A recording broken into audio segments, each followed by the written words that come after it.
Dan ada orang-orang yang berani sekarang mempergunakan simbol-simbol Minangkabau yang identik dengan keislaman untuk kegiatan-kegiatan agama lain.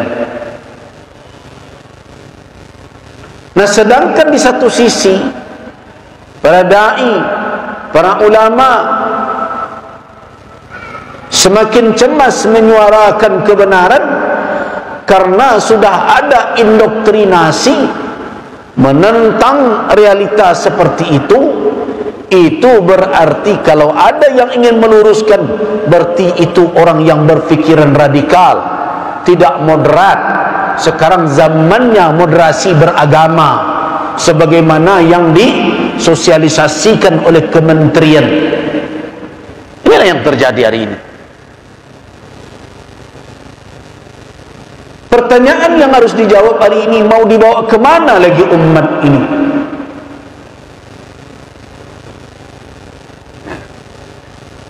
Dibawa kemana? Sedangkan pemimpin yang kita harapkan menjadi panutan, menjadi kekuatan untuk bisa nyaman menjalankan tuntunan syariat, semakin hari semakin tidak peduli dengan perkara agama kecuali yang mendatangkan uang.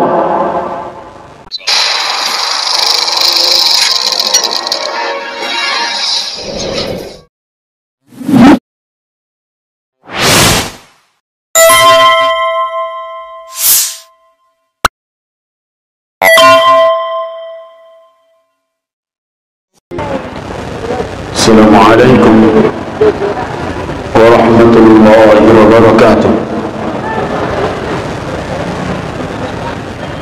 Alhamdulillah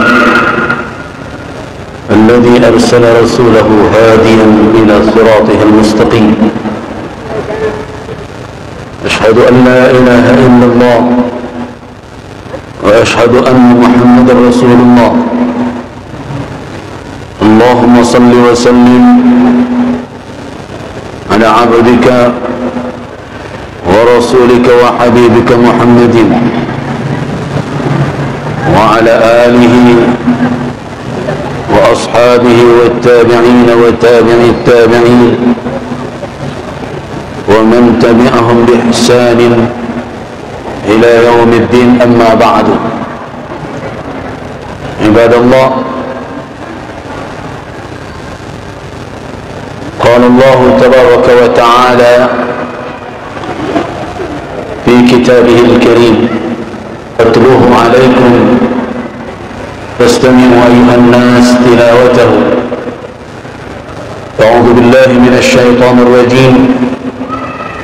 والسابقون الأولون من المهاجرين والأنصار والذين اتبعوهم بإحسان رضي الله عنهم ورضوا عنه وأعد لهم جنات تجري من تحتها الأنهار خالدين فيها أبدا ذلك الفوز العظيم. صدق الله العظيم. عباد الله، mengawali majlis kita pada senja hari ini, saya membaca ayat yang ke-100 dari surah At-Taubah. Surat At-Taubah ayat yang ke-100. As-sabiqun al-awwalun min al-muhajirin wal-ansar. Kita terjemahkan adalah orang-orang yang terdahulu lagi pertama dari kalangan orang muhajirin wal ansar dan orang-orang ansar. Walladzina ittaba'uhum, dan mereka yang mengikuti orang-orang yang pertama dan awal tadi dengan kebaikan, dengan tetap berbuat baik. Radhiyallahu anhum, Allah ridha dengan mereka.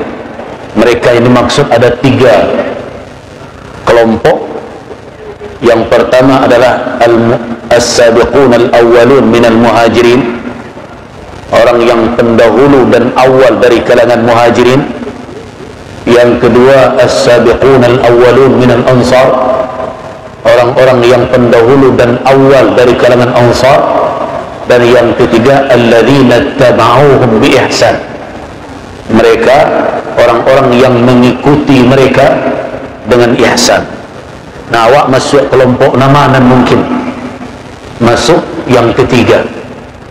Tu kolai nama, kena nama kebakar. As-sabiqun al-awwalun minal muhajirin, orang-orang yang pendahulu dan awal dari kalangan muhajirin. Tak bisa awak masuk ke dalam waktu lah berlalu.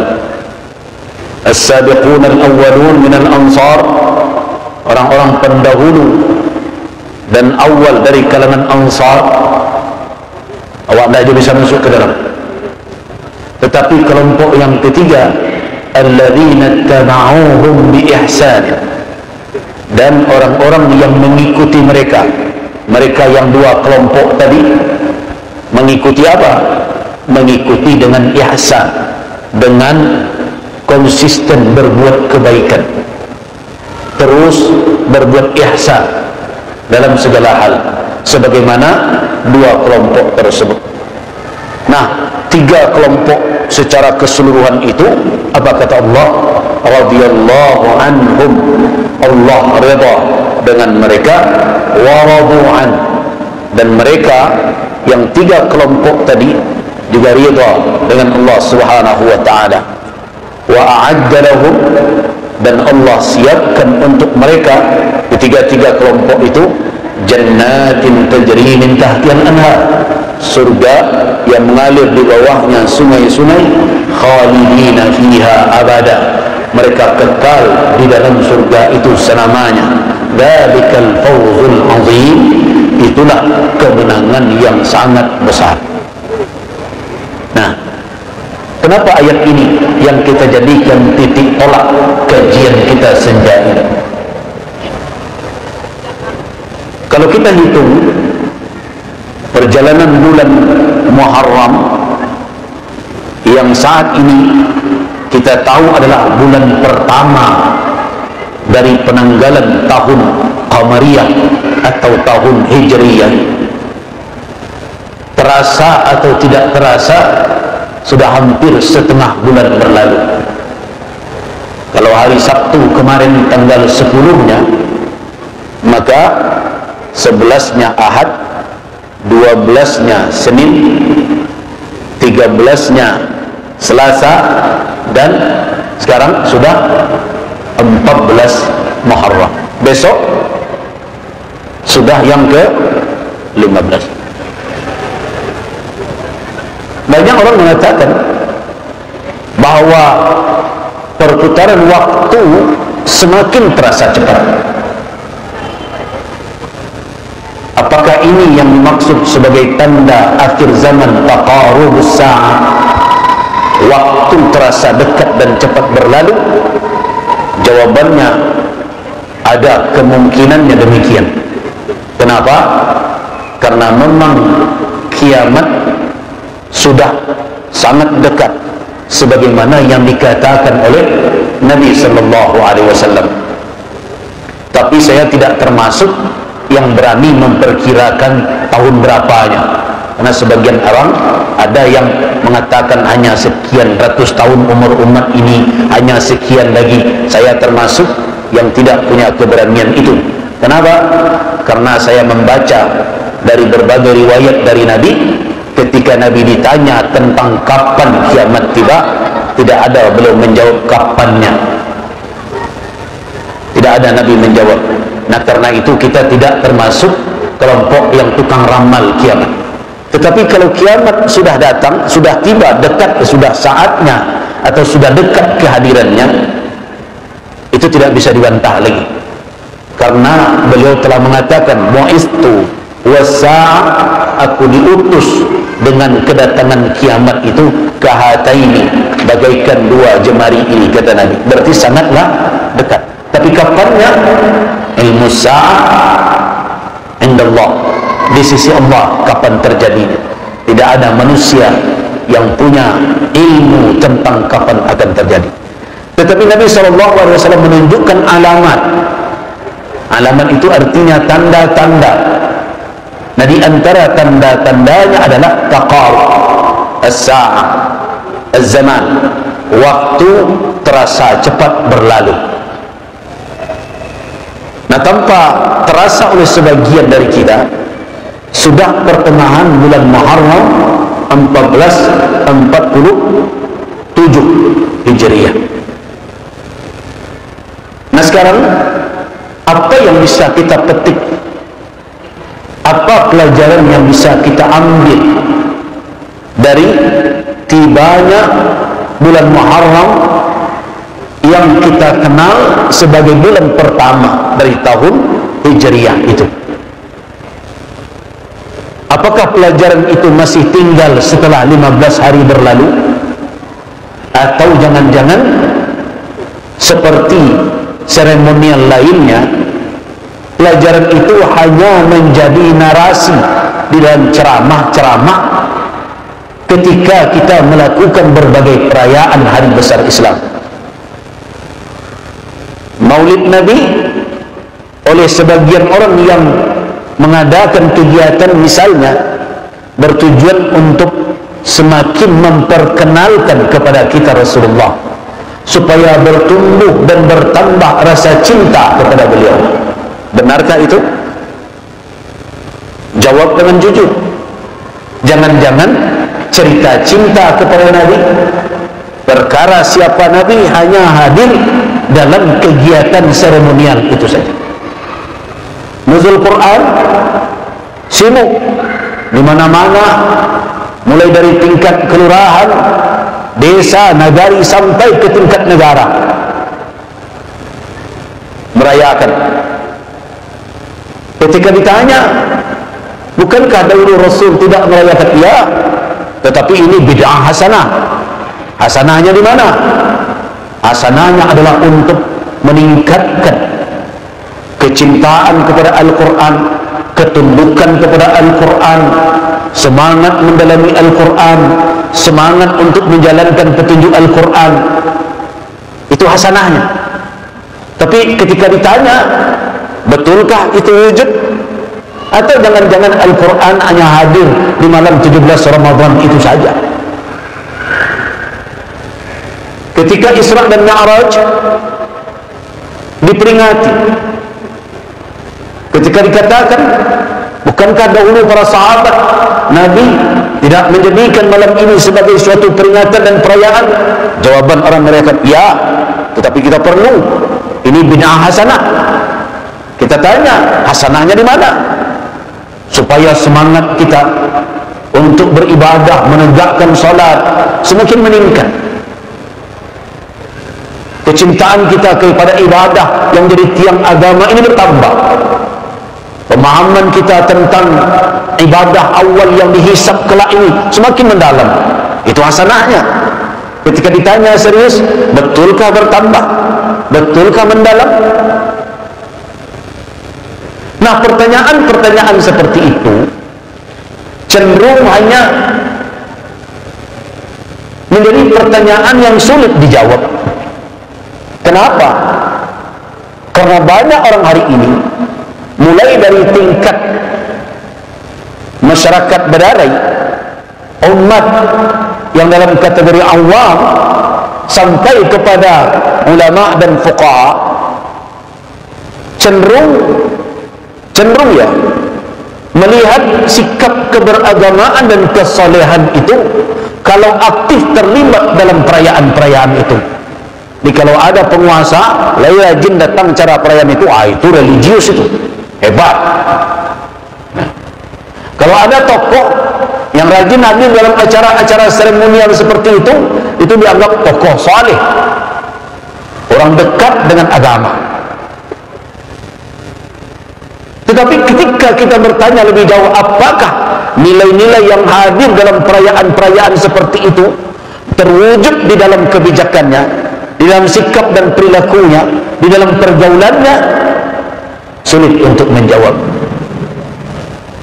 Nah, inilah yang terus hadir secara pribadi di dalam pikiran dan perasaan saya. Apakah agama ini dari hari ke hari hanya akan tersimbolkan dengan perayaan-perayaan itu saja, sedangkan nilai-nilai yang mesti diamalkan di dalam kehidupan sosial, kehidupan bermasyarakat, semakin hari semakin terdegradasi, semakin hari semakin rontok, semakin runtuh.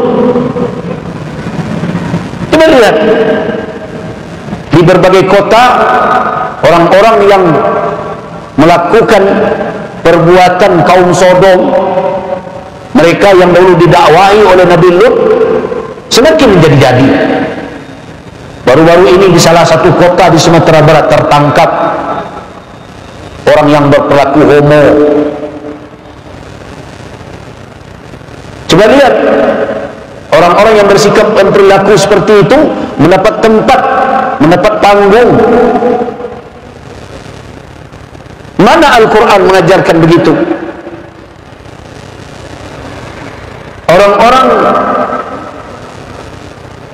yang menentang nilai-nilai syariat semakin hari semakin kencang suaranya, semakin keras, semakin berani, dan akhir-akhir ini bertebaran berbagai macam video, apakah itu provokatif atau apapun, yang berani menyatakan bahwa saya Minang tapi saya bukan Islam. Coba bayangkan itu.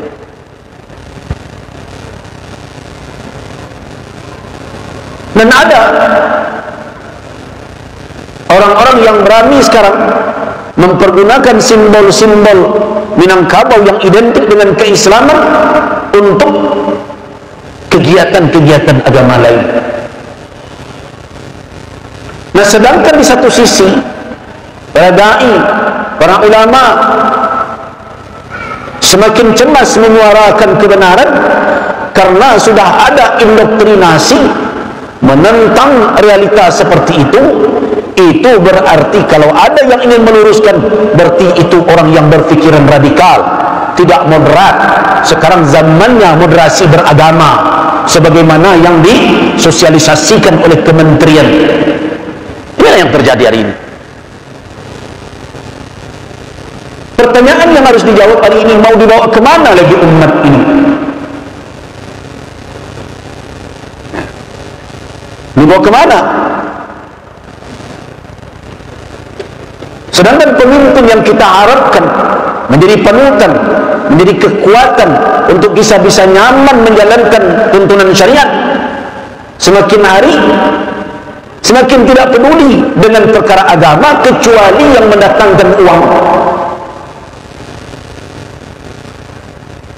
Kalau ada agama ini, ajaran yang bisa mendatangkan income, mendatangkan pitik, rame-rame mereka mengurusnya.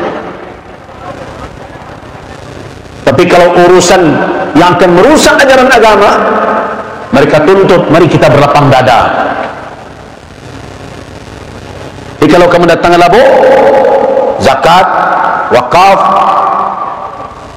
kalau perlu urusan infak, sedekah di masjid, urusan itu.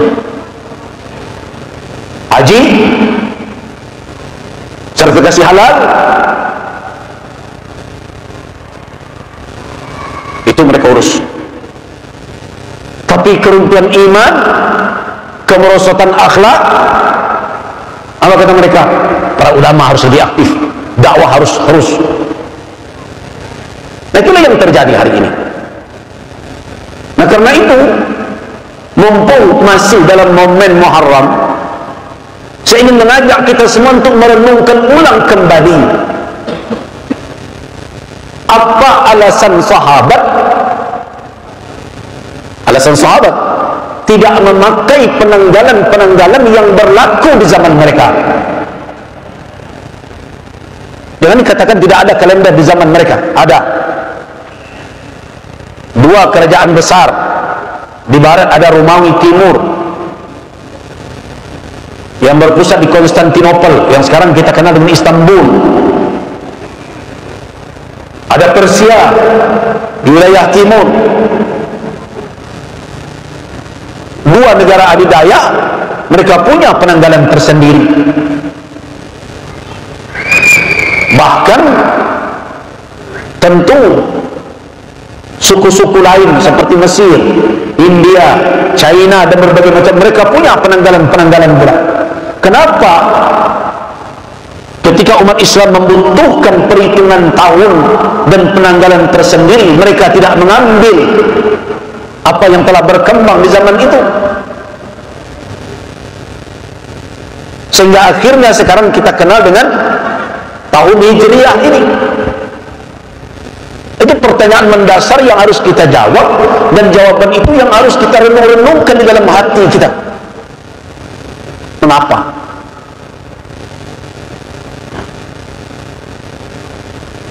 Mari kita lihat lembaran sejarah. Di antara faktor yang menjadi penyebab sahabat bermusyawarah di zaman Umar bin Al-Khattab untuk menentukan penanggalan dan perhitungan tahun tersendiri adalah dua kasus yang muncul di dalam catatan para ulama. Di antaranya di dalam kitab Al-Bidayah wan Nihayah karangan Al-Imam Ibnu Katsir misalnya. Di situ dikatakan bahwa Abu Musa Al-Asy'ari radhiyallahu anhu, Abu Musa Al-Asy'ari radhiyallahu anhu diangkat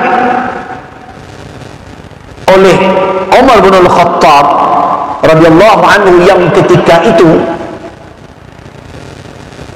adalah sebagai khalifah Amirul Mukminin. Abu Musa diangkat oleh Umar menjadi amir, menjadi gubernur. Di mana? Di wilayah Irak.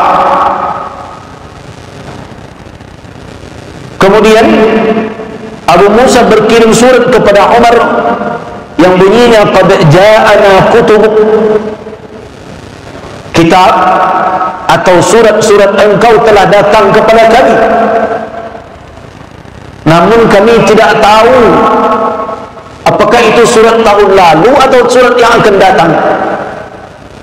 Fa'arrikh, maka tentukanlah dan buatlah penanggalan untuk kami ya Amirul Mukminin. Itu kira-kira.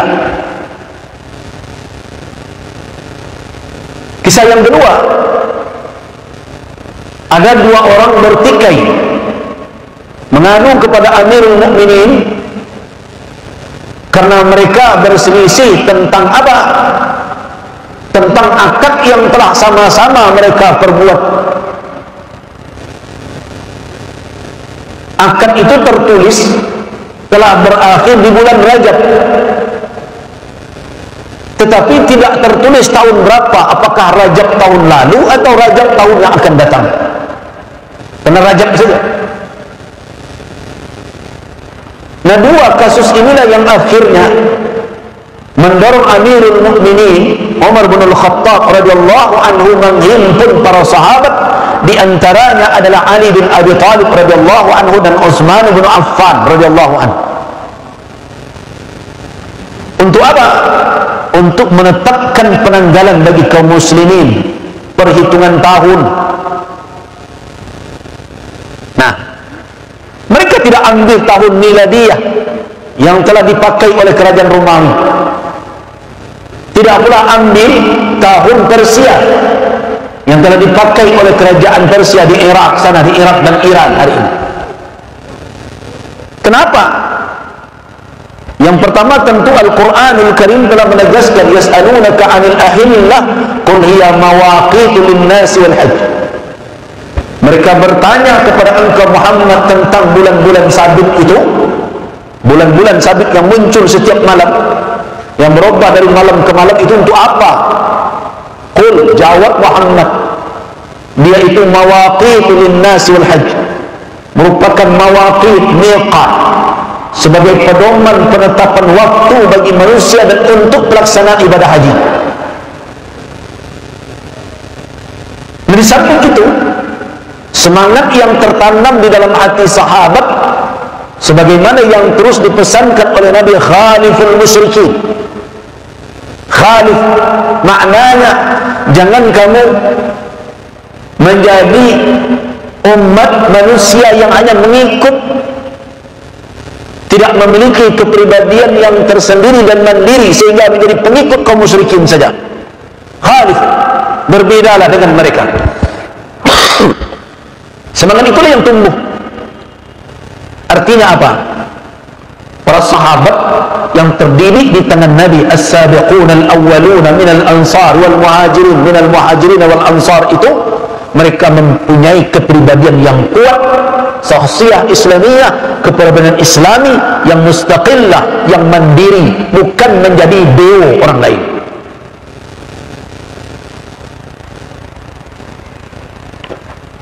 Kalau kita ambil semangat itu, kemudian kita lihat kondisi umat hari ini jauh bagaikan siang dengan malam. Hari ini umat sudah seperti imma'ah, seperti yang diperingatkan oleh Nabi SAW, la takunu imma'atan, janganlah kamu sekalian menjadi imma'ah. Apa itu imma'ah? Orang yang berprinsip in ahsanan nas ahsantu. Kalau orang berbuat baik, satu lo lampau berbuat baik. Wa in zalamu zalamtu. Kalau mereka berbuat zalim, tentu ambo satu los kaki. Nah, seperti itulah sekarang. Umat yang tidak memiliki ukuran sendiri, padahal mereka sudah punya timbangan dan ukuran itu, tapi mereka buang. Mereka hanya melihat orang banyak, mana mode yang tren, mana kecenderungan yang banyak, mana hasil survei yang besar, itu saja. Padahal Nabi mengatakan, walakin wattinu anfusakum, akan tetapi tempatkan posisi kamu sekalian pada posisi seorang muslim yang kokoh. In ahsanan nas fa ahsinu. Jika orang berbuat baik, silakan kalian sama berbuat baik. Tetapi kalau mereka asa'u,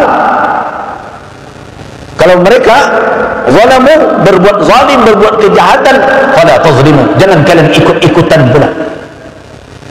Jadi umat yang memiliki kepribadian yang mandiri, memiliki kemandirian, hari ini tidak. Umat yang hanya mengikuti arus, kama arus nang gadang, kama emak nang kue ke situ pula. Nah, umat yang seperti inilah yang dikatakan oleh Nabi bagikan buih dahulu, karena buihlah yang mudah dihempaskan ayunan gelombang dan air. Kita ambil contoh. Sekarang heboh-heboh tentang perkara tabui di Pariaman misalnya, dan disokong oleh pemerintah sebagai ikon pariwisata. Coba merenung, ketika ulama mengatakan itu bukanlah tradisi yang patut dipertahankan oleh kaum muslimin di negeri ini. Kenapa? Karena itu warisan dari ibadah Syiah. Siapa yang bisa menutup-nutupi bahwa perayaan tabu itu berakar dari Syiah? Di situ ada perang-perangannya, tabu ini dengan tabu itu. Bagaimana mau menghilangkan itu? Dan ada pula orang yang menganggap bahwa itu adalah budaya di tanah kita. Tidak, itu kan bukan berasal budaya dari Minangkabau. Itu budaya yang datang dari luar, yang dibawa oleh orang lain. Kebetulan sekarang itu karena menjadi sektor pariwisata yang mendatangkan uang. Dan apalagi di antara pemimpin kita ada silau dengan berbagai tradisi dan budaya tanpa mau bertanya kepada ulama. Hari ini heboh tentang menghidupkan kembali silat tradisi. Tahu tak kenapa silat itu dibawa oleh ulama dulu ke Surau? Siapa yang tidak tahu bahwa di antara aliran-aliran silat itu ada yang bercampur baur dengan berbagai keyakinan yang macam-macam.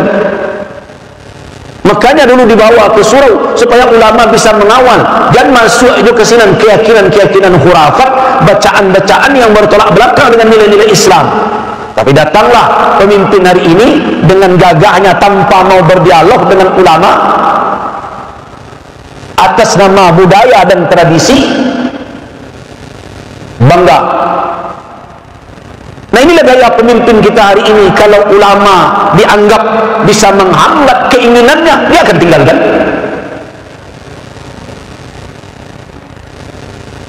Nah, seharusnya kita tidak berdebat lagi tentang akar dari tabu itu. Tabu itu memang berakar dari Syiah. Tidak ada Ahlus Sunnah wal Jamaah dalam mazhab manapun yang menyuruh orang untuk membuat perayaan di hari gugurnya Husain di Karbala. Tidak ada. Membuat simbolik, mengarak kepalanya dan berbagai macam. Kalau perkara cinta kepada Ahlul Bait, tidak ada orang yang berbeda pendapat bahwa kita cinta kepada keluarga Nabi. Bahkan dalam setiap tasyahud kita baca Allahumma salli ala Muhammad wa ala ali Muhammad. Tapi merayakan dengan cara seperti itu bukanlah tradisi dan ajaran agama kita yang kita yakini di ranah Minang ini.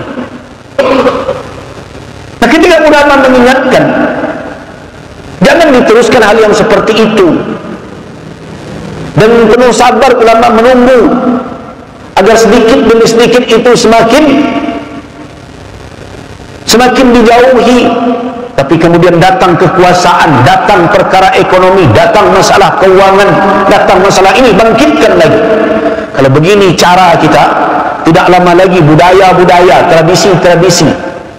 Di Solo ini saya dengar juga dulu ada perayaan Batuang Gilo, Lukah Gilo. Itulah sabu itu baca tu batuan ketika Lukah Gilo akan diapakan. Apa di situ tidak ada keyakinan khurafat dan syirik? Tapi kenapa dilakukan atas nama budaya, atas nama tradisi? Dalam rangka merayakan ulang tahun kota berbagai macam. Coba ada bertanggung jawablah kepada Allah Subhanahu wa taala. Nah, kalau kita memang betul kita memahami makna dari penetapan tahun Hijriah ini, mestinya yang seperti itu sudah satu sikap kita, sudah satu sikap, satu pendirian. Apa yang harus kita pertahankan? Apakah nilai-nilai seperti itu akan bisa kita pertanggungjawabkan kelak di hadapan Allah Subhanahu wa taala? Makanya saya imbau orang-orang yang tegak atas nama tradisi dan budaya, atas nama adat dan warisan yang tua-tua, ingatlah yang akan menjadi pemberi syafaat yang tegak membela kita di akhirat kelak bukan pembawa tradisi dan budaya itu, bukan yang mewariskan tradisi dan budaya itu. Yang akan tegak memberikan syafaat kepada kita nanti adalah Rasulullah Muhammad sallallahu alaihi wasallam.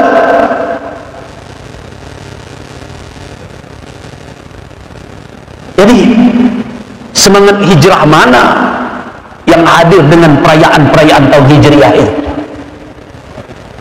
Nah, ketika sahabat merapatkan, memusyawarahkan, mereka tidak mengambil tahun yang dijalankan oleh orang Romawi, tidak oleh Persia, tapi mereka menetapkan tahun kita sebagaimana yang telah ada dalam Al-Quran, itu Qamariyah. Tapi pertanyaannya, dari semenjak kapan kita akan hitung tahun itu? Ada 4 opsi. Ada 4 opsi. Opsi pertama adalah milad, dari kelahiran Nabi. Opsi yang kedua mab'ats, yaitu dari pengangkatan beliau sebagai Nabi. Opsi yang ketiga hijrah. Opsi yang keempat adalah wafat. Hari wafat tidak mungkin diambil oleh sahabat. Kenapa? Lihatlah apa yang diceritakan oleh para sahabat tentang hari di mana Nabi SAW wafat, berpulang ke Rafiqil A'la. Tidak ada suasana hari yang berduka, gelap karena sedih. Maknanya apa? Tidak ada kesedihan yang seduka itu yang merundung kota Madinah melebihi dari hari wafatnya Rasul. Tidak mungkin tahun itu akan jadikan awal tahun di mana hari kita berlinang air mata sedih. Karena itu hari wafat Nabi tidak dipakai. Jam berapa Isya?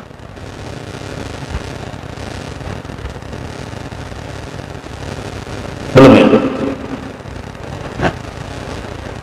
Yang kedua adalah milad, hari kelahiran. Para sahabat tidak mengambil itu karena apa? Yang pertama, meniru apa yang dilakukan oleh umat-umat Nasrani, menghitung tahun dari kelahiran Isa, dan juga tahun kelahiran Nabi tidak disepakati. Kemudian yang ketiga, mab'as, diutusnya Nabi SAW.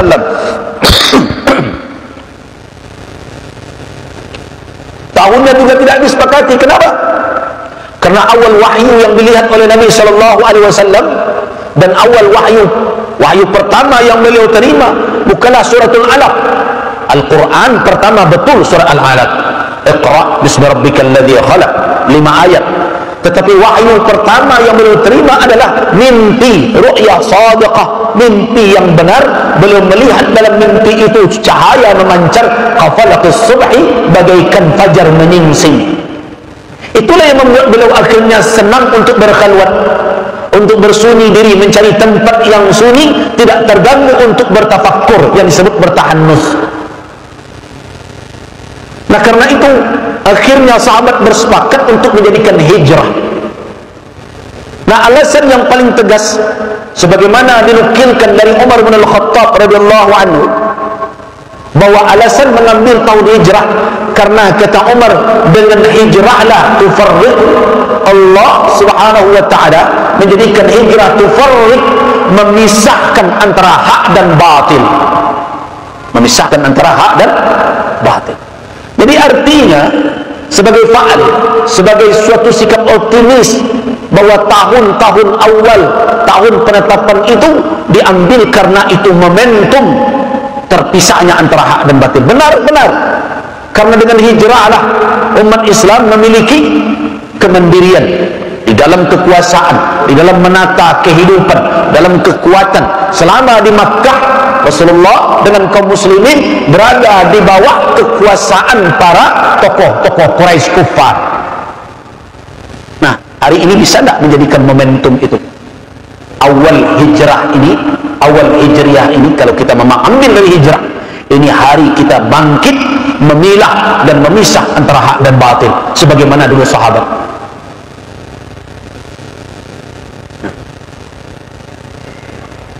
Sudah Isya? Berapa menit lagi? 2, 4, 3 menit. Nah, jadi itu alasannya. Karena hijrahlah momentum, kata Umar bin Al-Khattab, memisahkan antara hak dan batil. Berarti sahabat ketika itu menginginkan agar umat ini memiliki ukuran yang jelas di dalam membangun kekuatan mereka. Antara hak dan batil ada kejelasan, jaleh pematang. Tapi yang terjadi adalah kini bercampur aduk saja. Bercampur aduk saja. Apalagi kalau kita mengambil nanti peristiwa hijrah itu. Tadi kita merujuk ayat 100 surah At-Taubah. Bapak dan ibu-ibu masih ingat, saya pernah dulu menceramahkan di sini tentang komitmen baiat orang-orang Ansar kepada Nabi yang merupakan muntalak, titik tolak peristiwa hijrah. Karena orang-orang Ansar telah berjumpa dengan Rasul dalam beberapa kali, beberapa tahun. Mulai dari tahun berapa? Tahun 11, tahun 12, tahun 13 kenabian. 3 tahun berturut-turut orang-orang dari Yasrib berjumpa dengan Rasul. Mulai dari 6 orang, 12 orang, sampai 72 orang. Nah, ketika pertemuan terakhir yang dikenal dengan Bai'at Aqabah Al-Kubra atau Bai'at Aqabah yang kedua, di situ yang bicara pertama adalah Abbas. Pembicaraan Abbas seperti meninjau isi dan relung kalbu dari orang-orang Ansar yang akan menerima hijrah Nabi SAW.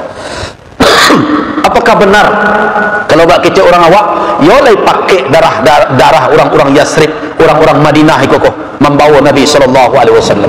Apa kata Abbas malam itu? Tepatnya tanggal 12 Zulhijjah tahun 13 kenabian. Nah, mestinya kita mengikat antara penetapan hijrah, penetapan hijriah, awal tahun hijriah dengan hijrah. Penetapan awal hijriah itu 17 tahun setelah peristiwa hijrah. 17 tahun. Jadi kalau ada pula yang mengajarkan kepada kita, ini akhir bulan, akhir tahun, ini doa yang diajarkan oleh Nabi menyambut akhir awal tahun, itu bohong itu. Di zaman Nabi SAW belum ada awal dan akhir tahun.